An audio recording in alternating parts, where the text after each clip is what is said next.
بسم اللہ الرحمن الرحیم۔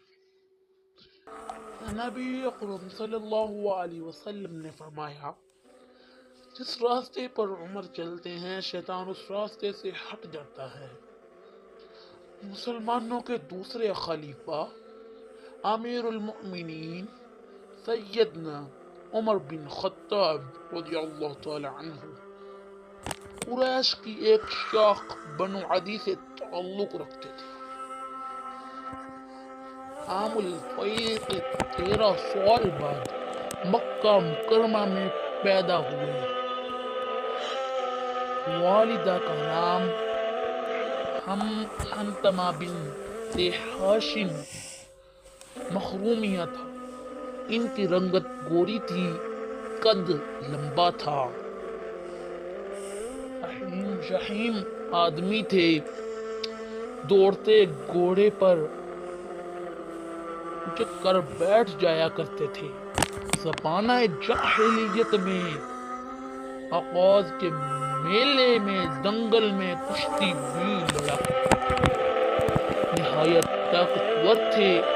ایک مرتبہ لوگوں نے ان کی طاقت کی آزمائش کا فیصلہ لیا۔ اس مقصد کے لیے انہوں نے چمڑے کو گیلا کر کے ان کے پاؤں کے نیچے رکھ دیا۔ اب زیادہ آدمیوں نے مل کر حضرت عمر رضی اللہ تعالی عنہ کے پاؤں تلے سے چمڑا کھینچنا شروع کیا۔ چمڑا نیچے سے پھٹ گیا، لیکن سیدنا عمر فاروق رضی اللہ تعالی عنہ کے پاؤں کے نیچے سے باہر نہیں نکل سکا۔ اتنے لمبے تھے کہ اگر لوگوں کے مجمع میں بیٹھے ہوتے تو ایسا محسوس ہوتا کہ آپ کھڑے ہیں۔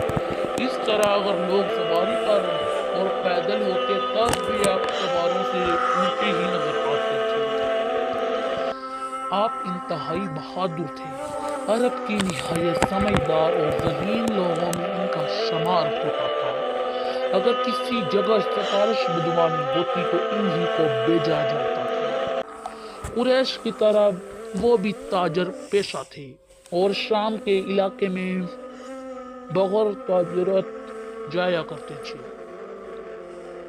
ان کے والد بڑے سخت مزاج تھے۔ آپ بچپن میں اونٹ بھی چرایا کرتے تھے۔ ایک دن سیدنا عمر فاروق رضی اللہ تعالی عنہ کے ساتھی نے آپ سے کہا، عمر، اسلام لانے سے پہلے میں نے آپ سے پوچھا تھا کہ آپ کی سب سے بڑی آرزو کیا ہے تو آپ نے کہا تھا کہ میری سب سے بڑی خواہش یہ ہے کہ میرے پاس 100 اونٹوں کا ریوڑ ہو جائے، میں ان کو چراؤں، اونٹنیوں کا دودھ پیوں، ان کے اون سے خیمے بناؤں اور آرام کی زندگی گزاروں۔ آج آپ مسلمانوں کے خلیفہ ہیں، امیر المؤمنین ہیں۔ آج آپ کی سب سے بڑی تمنا کیا ہے؟ ارشاد فرمایا، آج میری سب سے بڑی آرزو یہ ہے کہ کائنات کا کوئی حصہ ایسا باقی نہ رہے جہاں محمد صلی اللہ علیہ وسلم کا پرچم نہ لہرا رہا ہو، اور دنیا میں کوئی ایسی جگہ باقی نہ رہے جہاں آپ کا دین نہ پہنچے۔ سیدنا عمر فاروق رضی اللہ